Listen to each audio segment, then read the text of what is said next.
Bienvenue dans Extramuros, le podcast qui met en lumière les plus belles réussites d'entreprises en région.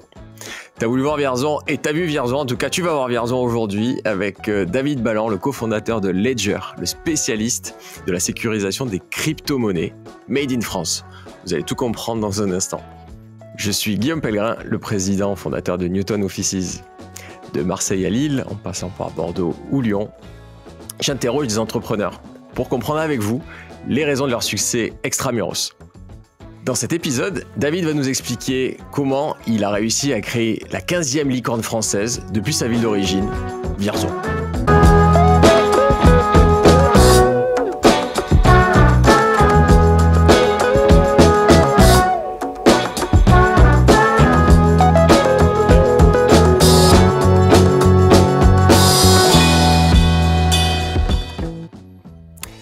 Bonjour David, bienvenue dans Extramuros. Grâce à toi, on a voulu voir Vierzon et on va voir Vierzon. Et on va surtout voir une très très belle aventure française, Extramuros, avec Ledger. On va essayer d'expliquer avec des mots simples comment, grâce à des crypto-monnaies, tu arrives à réindustrialiser la France et notamment le centre de la France. Est-ce que tu peux nous en dire un peu plus ? Alors oui, dans les grandes lignes, Ledger, c'est une société de sécurité physique qui a été créée en 2014 par 8 associés dont je fais partie. On conçoit des appareils de sécurité physique basés sur carte à puce pour sécuriser les crypto-monnaies. Pour faire très simple, quand vous possédez des crypto-monnaies, des crypto-actifs en général, vous possédez in fine une chaîne de caractères qu'on peut comparer à un mot de passe qu'on appelle la clé privée, qui est stockée historiquement sur des ordinateurs ou des smartphones. Et si cette clé privée finit entre les mains de quelqu'un d'autre, en fait, il a accès à vos comptes et peut dépenser votre argent. Le concept est très simple. On reprend la techno qui a fait ses preuves avec la carte bancaire, qui est la carte à puce. Et tout le concept revient à placer cette clé privée dans la carte à puce qui va effectuer les calculs à la place de votre ordinateur. Voilà. Et donc, Ledger sécurise les crypto-monnaies des particuliers et institutionnels grâce à cette technologie. Bon, super. Du coup, si je fais encore plus simple, mais tu m'arrêtes si je me trompe. Une crypto-monnaie, c'est du cash, c'est de l'argent, mais numérique, en fait. Tout à fait. Et avant, quand on était petit, on avait des porte-monnaies, les petites poches là, que nous offraient nos grands-mères. Toi, c'est la même chose avec une clé USB. C'est le porte-monnaie du cash que l'on a sur nos... Voilà. On parle de hardware wallet, donc porte-monnaie physique, matériel. On peut le comparer à un porte-monnaie parce que c'est littéralement ce qu'il fait. Et il y a aussi pas mal de comparaisons possibles avec un coffre-fort. C'est-à-dire que la carte à puce ne vient pas simplement stocker ta clé privée. C'est aussi un composant qui est conçu pour la sécurité physique de ces données et littéralement conçu pour résister aux attaques physiques. Je vais pas projeter de l'acide, à l'attaquer avec des lasers. Ça, c'est pas possible ou alors très difficile sur une carte à puce. Très bien. Donc parce que sinon sans toi, on aurait juste du cash numérique sur un ordi qui est facilement qu'on peut facilement voler ou des données qui sont du coup pas sécurisées. Exactement. Il suffit, je mets des guillemets à il suffit parce que les logiciels évoluent et se bonifient en termes de sécurité. Mais pour caricaturer, la clé privée va être stockée sur ton disque dur, potentiellement chiffrée. Mais même si elle est chiffrée, à partir du moment où tu tapes ton mot de passe, ta clé privée, elle est déchiffrée, elle est stockée en RAM, elle va transiter dans ton ordinateur. Et là, un malware peut intervenir et te la substituer. Et le gros problème qu'on a avec cette techno, c'est que si tu te fais voler ta clé privée, en fait, dans la milliseconde qui suit, le programme qui te l'a volé aura déjà fait les transactions nécessaires pour vider ton porte-monnaie. Tu n'as pas de délai pour agir et contrer une attaque. Très bien, très clair. Et alors, on va pas faire un cours sur le Bitcoin ou les crypto-monnaies et encore moins la blockchain, mais ça sert à quoi d'avoir des Bitcoins ? Qu'est-ce que tu peux acheter ? Tu peux acheter ton pain avec du Bitcoin ? Alors, tu pourrais acheter ton pain avec du Bitcoin. Je te le conseille pas parce que tu as des frais de transaction. Ça a pas vraiment d'intérêt pour acheter ton pain, mais techniquement, tu pourrais. Il commence à y avoir pas mal de programmes, de projets qui tournent autour de Bitcoin, qui viennent rajouter des surcouches, qui permettent de faire la microtransaction avec des frais très très faibles et surtout des délais encore plus courts que sur le réseau Bitcoin. Vraiment des transactions qui passent on parle de millisecondes, quoi. Donc, tu peux acheter absolument n'importe quoi en Bitcoin à condition que ton interlocuteur accepte le Bitcoin ou utiliser des processeurs de paiement Typiquement, y a pas mal de magasins en ligne, de stores en ligne qui vont te permettre de payer en Bitcoin, mais en fait, eux, ce qui touchent derrière, c'est des euros. En fait, tu as 3 niveaux. Le premier, c'est j'accepte pas le Bitcoin, j'accepte la carte bancaire. Et là, tu peux dépenser tes Bitcoins par carte bancaire. Il y a pas mal de sociétés qui proposent, en fait, surtout des exchanges, en fait, des plateformes de change sur lesquelles tu peux placer tes fonds en crypto-monnaie et on te fournit une carte bancaire qui est dénominée en euros, en dollars, en ce que tu veux, et tu vas faire tes achats en magasin avec. Et donc, c'est ton compte en crypto qui est débité chez eux, et le commerçant touche des euros. Il a juste vu passer une transaction sur le réseau Visa ou Mastercard. Le deuxième niveau, c'est j'accepte le Bitcoin, mais je veux pas conserver de Bitcoin. C'est plus simple pour ma compta, par exemple. Je prends un contrat avec un processeur de paiement. Je vais l'installer sur mon site web, et en fait, le client va choisir lors du mode de paiement carte bancaire, virement, crypto, et le processeur de paiement va encaisser des cryptos et virer des euros, des dollars, des pounds à son client. Et le troisième niveau, c'est je suis à fond dans la crypto. Dans ce cas-là, j'accepte directement les crypto-monnaies et je veux les conserver en crypto. Là, les implémentations sont un peu libres. Il y a aussi des processeurs de paiement qui permettent de récupérer en crypto. Et là, en l'occurrence, le client paye sa transaction en crypto-monnaie et le marchand, lui, va récupérer de la crypto. Très bien. Donc, on n'est pas encore allé, j'ai tiré du cash à la machine, mais en tout cas, on peut faire déjà pas mal de transactions ou acheter des Tesla aussi, c'est ça? Alors, tu on peux. a un bon ambassadeur du Bitcoin. Voilà. Effectivement, Musk est très bon ambassadeur des cryptos et alors, il joue beaucoup là-dessus. Il a toujours été très anti-Bitcoin, puis il a changé d'avis. Jusqu'au moment où il a encore changé d'avis, ça consomme trop d'énergie. Enfin voilà, il fait un peu n'importe quoi, mais ça a été un très bon ambassadeur de la crypto et ça a pas mal boosté l'écosystème pendant un moment. Tu ne peux plus aujourd'hui acheter une Tesla en crypto sur le site tesla.com. Par contre, rien ne t'empêche d'aller voir quelqu'un et de lui acheter ta voiture en crypto. Ça, c'est après, en pair à pair, tu peux. Parfait. Écoute, on pourrait discuter des heures parce qu'en effet, il y a plein de sujets. Il y a le sujet du dark web, il y a le sujet de l'énergie que ça demande pour faire tourner, miner ces crypto-monnaies, ces crypto-actifs, mais parlons de Vierzon, revenons en France. Comment est née une si jolie société à Vierzon et pourquoi? Alors, comment Ledger est né à Vierzon? On est la fusion de 3 sociétés. Je commence toujours par ça. Faut comprendre que Ledger, c'est 3 sociétés qui se sont rencontrées en 2013-2014 et qui ont décidé de fusionner. Donc, à la base, il y a la Maison du Bitcoin avec cofondateur Eric Larchevêque et Thomas France, qui était alors à la fois un lieu d'échange de coworking et une place de marché. Donc, on pouvait acheter des Bitcoins comme tu peux aller acheter de l'or à un comptoir. C'était un comptoir. Qui était à Paris, c'est ça, dans le centre de Paris. Qui était à Paris, tout à fait, qui était rue du Caire. Ouais. Donc BT Chip aussi en région parisienne, fondée par Nicolas Baca, Olivier Thomas et Cédric Ménil, qui elle était une boîte purement tech axée sur la sécurisation de la crypto. Donc il y avait une techno basée sur carte à puce et qui donc fait exactement ce que je décrivais tout à l'heure, c'est-à-dire qu'on vient sortir la clé privée de l'ordinateur, les calculs sont faits en dehors de l'ordinateur, il ne sert plus que d'interface et on vient placer cette clé privée sur une carte à puce qui est en fait une carte à puce, c'est un ordinateur. Vous avez une mémoire, vous avez des entrées-sorties et vous avez une capacité de calcul qui est très faible mais qui est présente. Le tout protégé par un blindage à tout type d'attaque connue. Et l'idée, c'est que quand tu veux faire une transaction, tu branches leur clé USB, tu passes par un logiciel spécialisé et c'est la clé qui va signer ta transaction. Un peu comme tu signerais un chèque, la signature est faite au sein de la clé et ce qui ressort, en fait, c'est le chèque signé, pour caricaturer. Et donc, la troisième société qui était notre société vierzonnaise, qu'on a cofondée avec Joël Pobeda et Vanessa Rabessandratana, pas du tout axé crypto à la base. On était une plateforme de musique en ligne en fait un projet associatif qu'on relançait sous forme d'un business.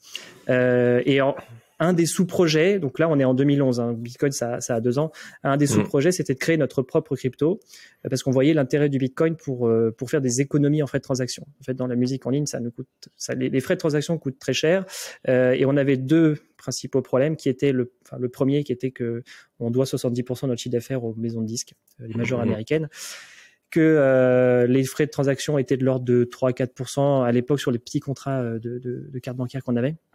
et qu'on voulait faire de la microtransactions à 1 euro par jour. Donc, pas te proposer un abonnement à 30 euros par mois, comme font certaines plateformes haut de gamme, et proposer un abonnement à 1 euro par jour pour permettre aux gens d'écouter le vendredi, samedi, dimanche sans dépenser 30 euros par mois. Le problème, c'est que sur cette transaction à 1 euro, t'enlèves 70 centimes qui vont au major, et même si t'as 3% de frais bancaires, t'as quand même un petit, alors en tout cas, c'était notre cas en 2011, on avait des frais fixes par carte qui étaient de l'ordre de 30 centimes.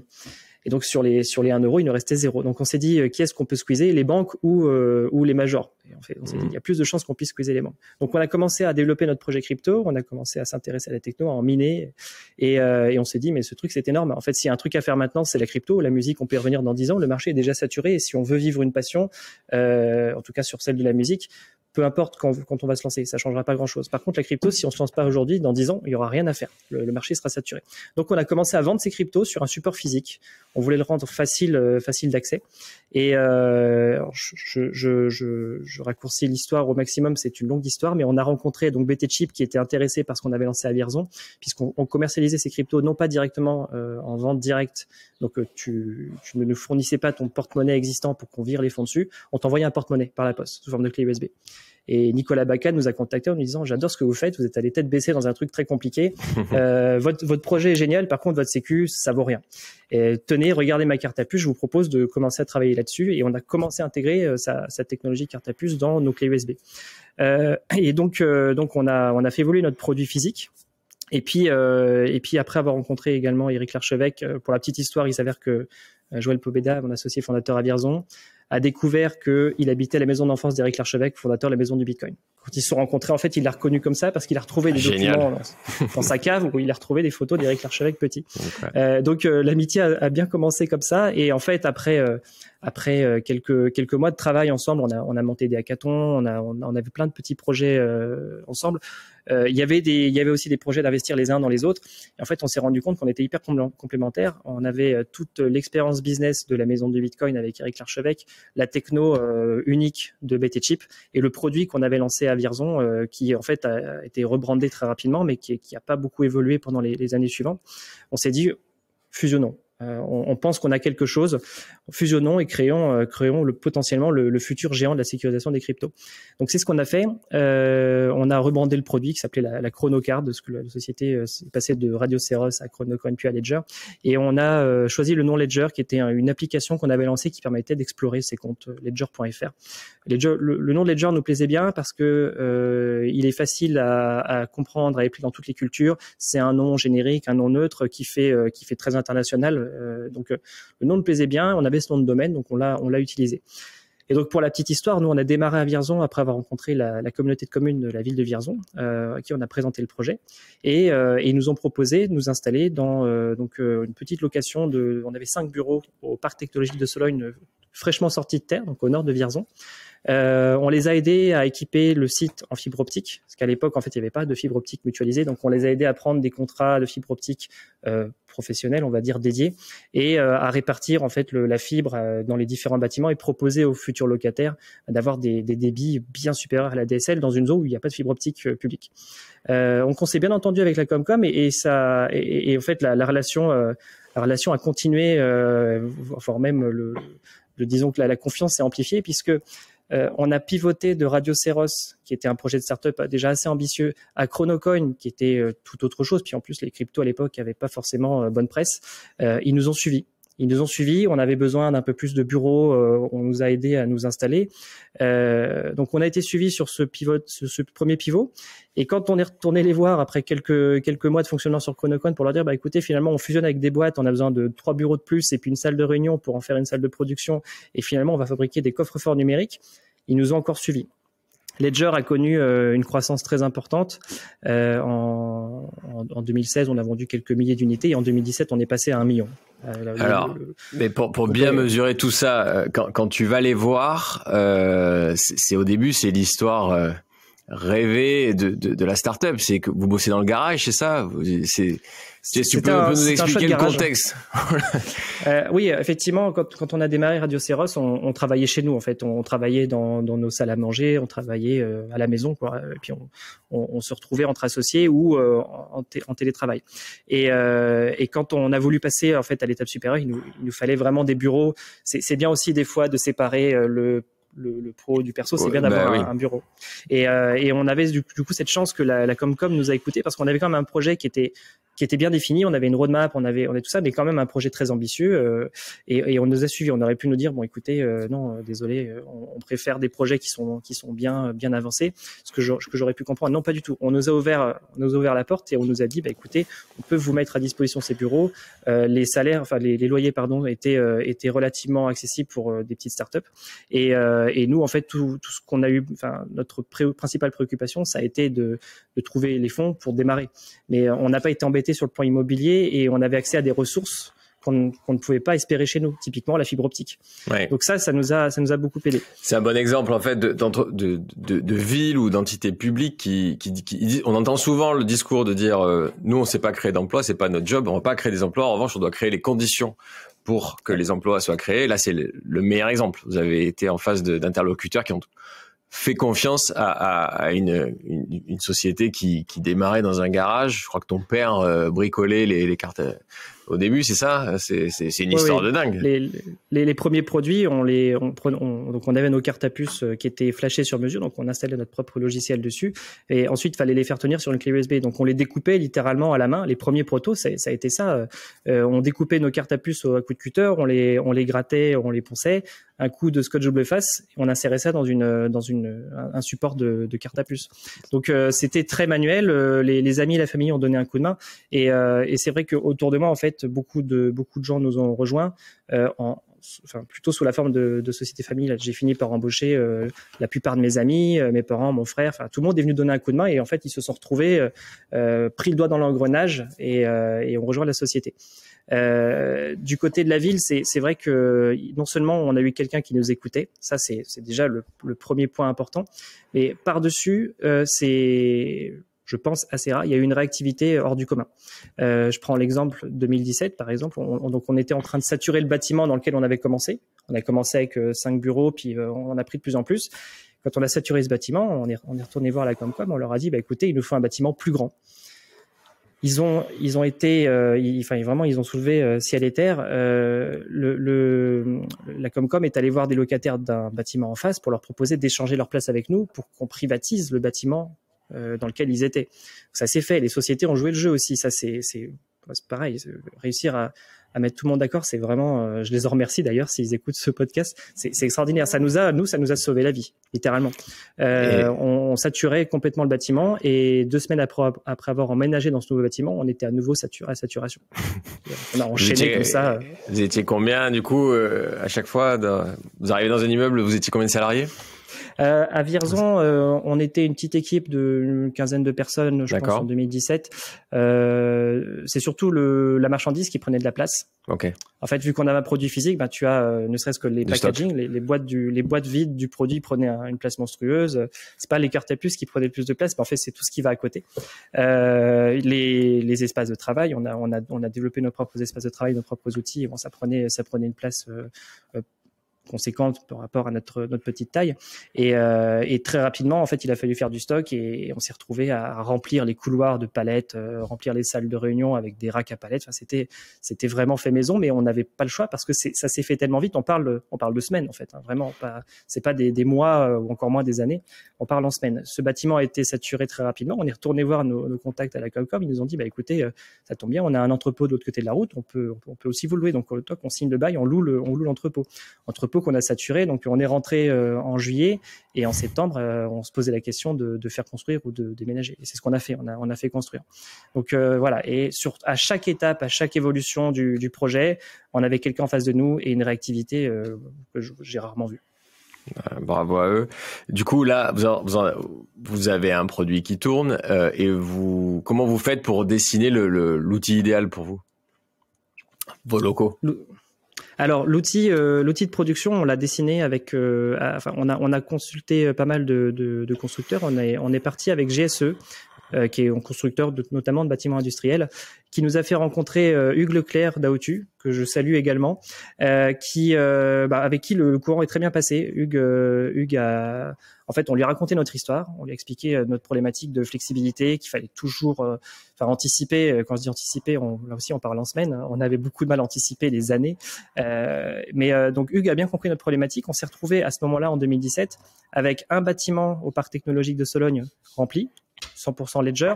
En face, la moitié de la pépinière remplie Ledger aussi. Et de l'autre côté de la route, un entrepôt. Et il fallait faire des allers-retours avec une camionnette entre l'entrepôt et les bureaux. Enfin, c'était pas idéal. Et puis même pour les gens, en fait, pour nos collègues, on avait des gens qui étaient dans l'entrepôt, donc qui mouraient de chaud en été, qui mouraient de froid en hiver.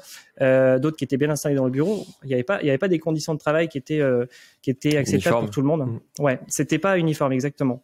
Et donc avec tout ça, lui nous a fait un petit dessin et il nous a dit écoutez, sur la parcelle qui est juste à côté, on a un chemin de terre, on peut construire un bâtiment qu'on va appeler la rue sur le chemin de terre. Au nord du bâtiment, vous avez le travail avec bureau, production, logistique, et au sud du bâtiment, vous avez la détente avec le restaurant, la salle de conférence. Enfin voilà, vous séparez les deux et vous rejoignez toutes les unités par ce grand bâtiment tout élongé qu'on a appelé la rue. Et ce qui m'a impressionné aussi, c'est que cette discussion a duré 1h30, 2 heures. À la fin des 2 heures, on avait les plans du bâtiment. À part les détails, puisqu'il faut peaufiner architecturalement et structurellement, le bâtiment n'a pas changé entre ce dessin et ce qui est sorti de terre. Comme quoi on peut travailler pas mal dans la contrainte. Oui, tout à fait. La contrainte pousse beaucoup à l'innovation et à s'adapter très très vite.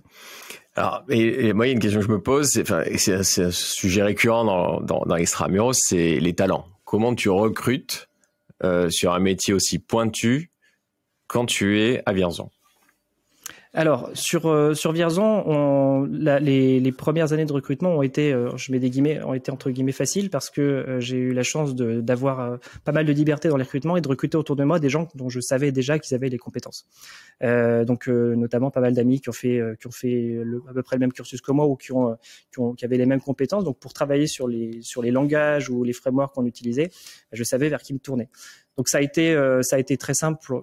Encore une fois, je mets des guillemets, mais ça s'est fait plutôt de manière organique et naturelle. Enfin, j'ai trouvé que c'était assez naturel. Ensuite, quand tu passes à certains paliers, c'est facile de recruter 50 personnes en claquant des doigts et de faire en sorte que ça marche bien. Et quand tu dépasses un certain stade, il faut s'entourer.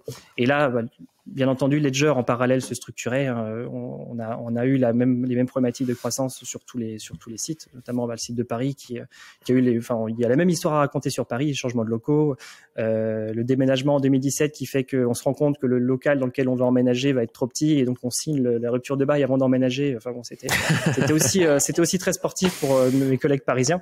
Et donc en se structurant, bien entendu, on s'est entouré d'équipes, donc RH, des recruteurs, et maintenant en fait tout ça c'est processisé. Si tu as besoin d'une ressource, tu as tout un process à suivre et tu ne fournis plus tout à fait les mêmes efforts en tant que manager, en tant que personne.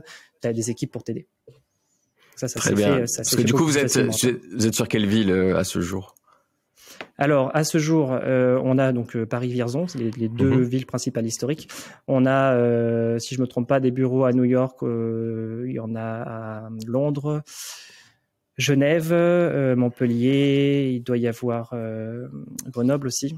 Alors voilà, moi étant parti l'année dernière de Ledger, j'ai pas le suivi complet des nouveaux bureaux, mais ça s'est quand même beaucoup étendu depuis. On va revenir sur ton parcours et ce départ qui est très intéressant aussi. Et pour finir donc sur ces talents, vous avez réussi à les trouver au début, mais après vous avez, j'imagine, créé tout un écosystème autour de vous qui a permis de produire de nouveaux savoir-faire et de nouveaux talents juste à côté de chez vous. Oui, il y a eu une explosion ensuite de compétences en interne parce que Ledger développe ses propres outils. Donc il y a beaucoup de formations qui se font en interne. Tu recherches pas forcément quelqu'un qui connaît exactement le métier sur certains sujets. Tu vas aussi les former. Donc après tout dépend des équipes. Aujourd'hui Ledger c'est à peu près 500 collaborateurs. Donc je pourrais pas rentrer dans tous les détails. Donc pour ce qui se passe à Vierzon notamment, tu peux tout à fait recruter un développeur qui a fait je sais pas, du back-office sur n'importe quel langage et le former sur ton back-office à toi, en l'occurrence sur du Symfony. Donc, tout dépend des métiers. Typiquement, tu vas pas chercher les mêmes compétences quand tu fais du développement firmware que quand tu fais du développement front-office. Voilà. Très bien. Et l'écosystème universitaire, scolaire, formation autour de vous a évolué? Il est en train d'évoluer. Il y a encore quelques temps, on s'est pas mal entouré avec les différents lycées et écoles d'ingé qui sont dans le coin, mais on était encore, comment dire, dans la phase où si on a besoin de recruter quelqu'un, on a encore des réserves dans notre réseau étendu. On va par cooptation, ça s'est fait plutôt bien. Donc on n'est pas encore arrivé au point de saturation, mais je pense que ça va commencer. Et donc la chance qu'on a, c'est qu'à Vierzon, les choses se développent. Il y a des écoles qui s'installent. Alors je fais la pub, je presse pour ma paroisse, et notamment AlgoSup qui est un projet qui a démarré. Si j'ai bonne mémoire, ça a dû démarrer en 2017 à Bourges et l'école n'arrivait pas à se développer. Donc AlgoSup a été fondé par Franck Janin, Éric Larchevêque et moi-même. Je fais partie des associés.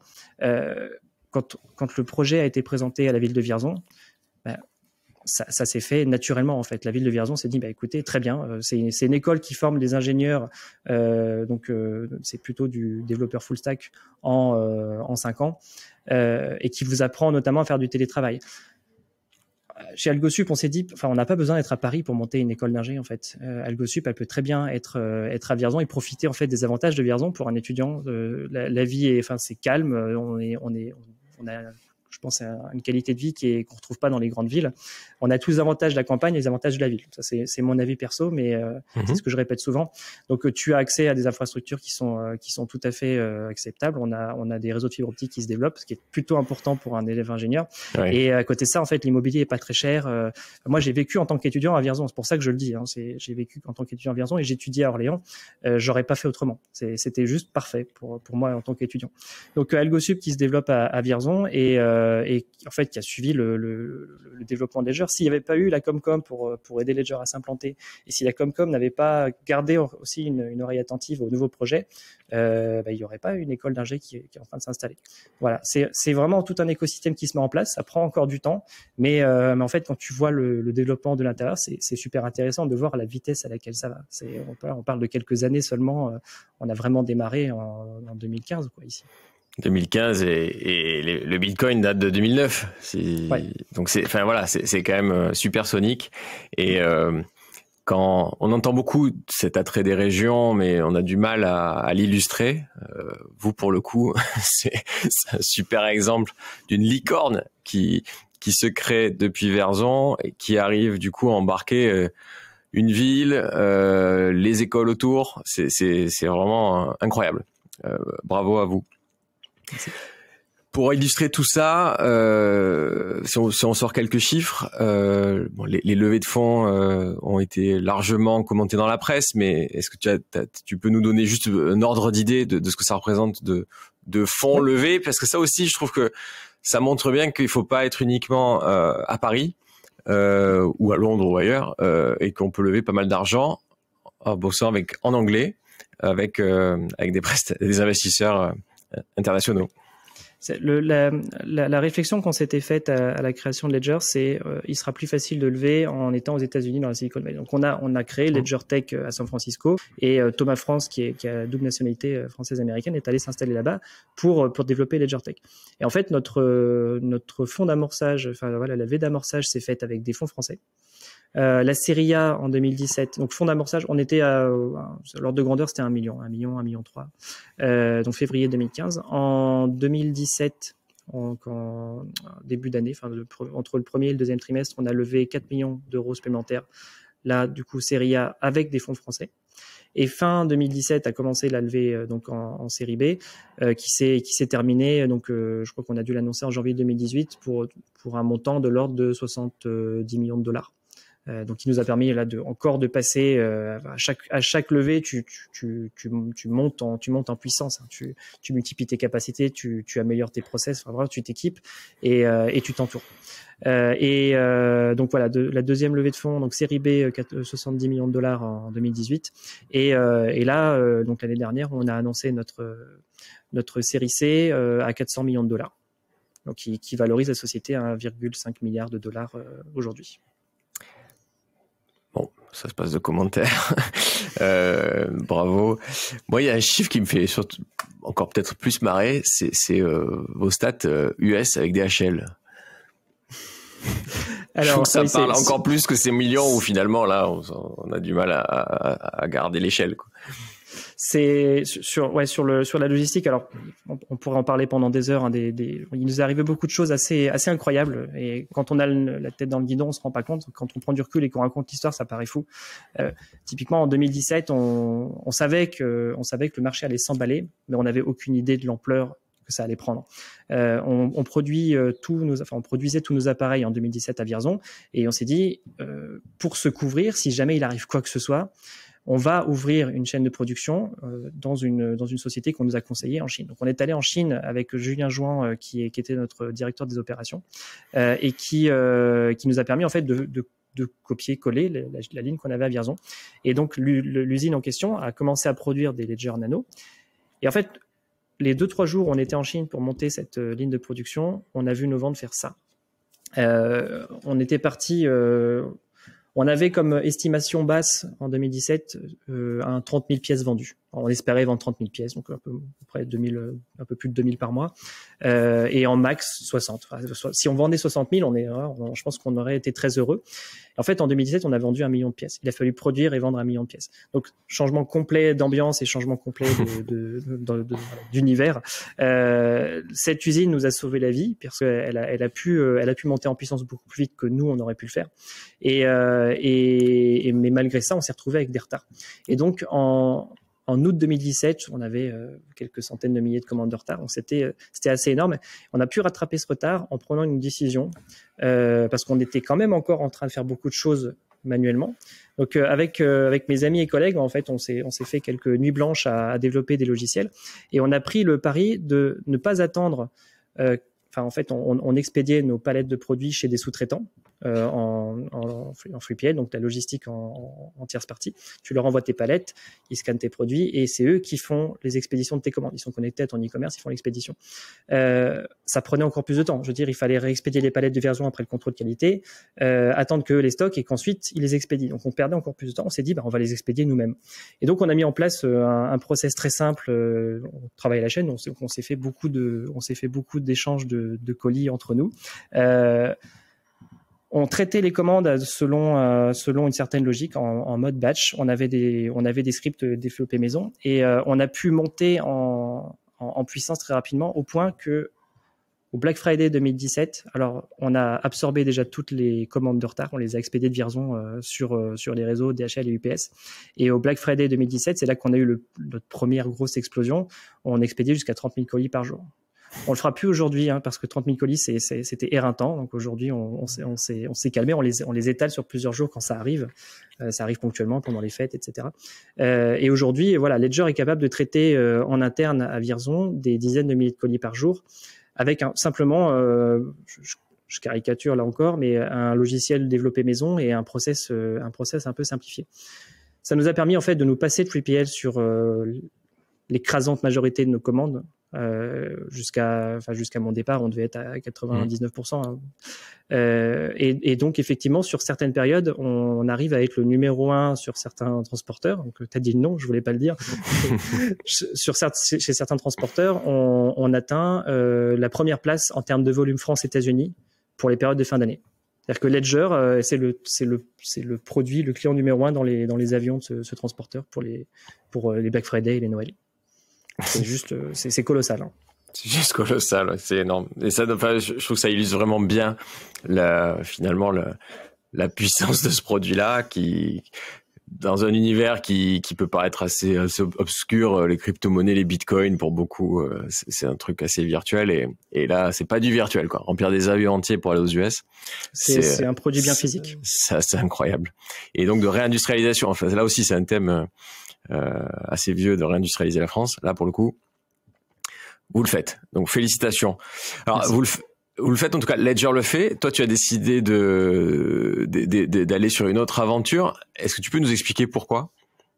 Alors, tout simplement parce que, alors moi, à la base, je suis ingénieur en informatique. Alors, mon titre, c'est expert en informatique et système d'information. C'est une façon bien compliquée de dire que je sais tout faire, mais que je le fais mal. J'aime bien faire plein de choses, mais je vais jamais jusqu'au bout. Enfin, je veux dire, je suis assez réaliste. Je vais pas vraiment jusqu'au bout des choses. Et en fait, avec la croissance de Ledger, je suis passé donc développeur. J'ai fait beaucoup de choses en back office, en gestion des API, des parseurs de blockchain, etc., pour faire tourner nos produits. Et petit à petit, je me suis occupé de la production, puis de la logistique. Donc là, je pouvais jouer sur les deux tableaux, gérer la partie logistique et développer des logiciels pour l'optimiser. Et puis donc mon dernier poste au sein de Ledger, ça a été donc directeur du site de Vierzon après la construction de la fameuse usine, où j'ai appris beaucoup de choses, mais où je me rends compte que je fais vite le tour et je me lasse vite en fait de beaucoup de sujets.